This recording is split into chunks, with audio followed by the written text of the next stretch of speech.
On starry nights when the moon is full and the air still, you can hear the sounds of faraway ships and distant laughter. They echo over the hills and through the valley, down calm canals and sleepy inlets. Every engine knows that these are the sounds that say the harbour is hard at work at the big station by the sea. One night, a special load of fish was ordered. The Fat Controller decided that extra vans must be added to the train that the men called the Flying Kipper. The only vans available were old ones.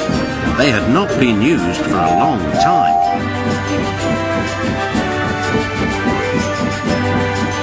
Henry waited impatiently by the quayside as Duck shunted them into position. Thomas puffed by with the mail train. Hello, Duck. Going fishing? I'd take care if I were you. Why? Puffed Duck. Well, for one thing, puffed Thomas, remembering his own experience, if fish get into an engine's boiler, they always cause trouble. And for another, fish can be awfully smelly, and I know what I'm talking about. Good night.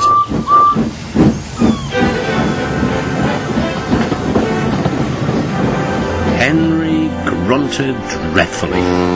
You'll just have to put up with it, Henry, said his driver. At least the extra load will mean you can have another engine help us up Gordon's Hill.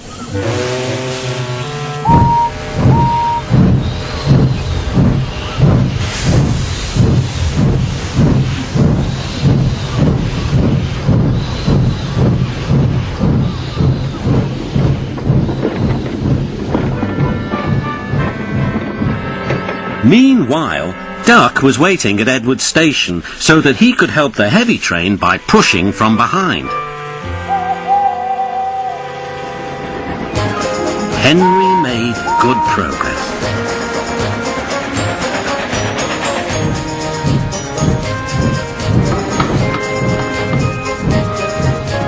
When they reached Edward Station, his driver stopped the train beyond the platform. Then Henry gave a special signal. Beep, beep, beep, beep. I need help, please. Beep, beep, replied Duck. I shan't be long. Duck buffered gently up to Henry's train. He was not coupled on. Henry would then be able to run on without stopping when they reached the top of the hill. Ready, whistled Duck, and off they set.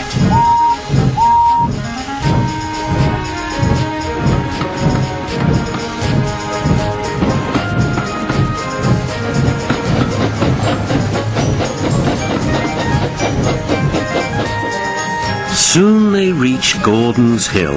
Push hard, puffed Henry. We're doing it, replied Duck. Henry was pulling his train harder than he realized.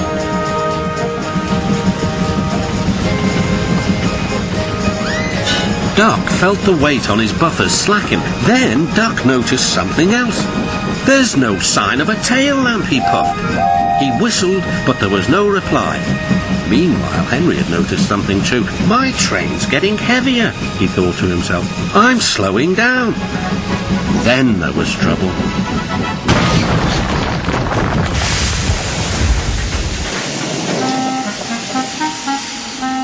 No one was hurt, but a strong smell of fish hung in the air. Next day, workmen found the broken tail lamp at the bottom of the hill. The Fat Controller spoke kindly to Duck. The accident wasn't your fault. We should have checked that this tail lamp was fixed on properly. We'll soon have you in working order again. Thank you, sir, said Duck sadly. Thomas told me to be careful about fish. They got me in a right pickle, didn't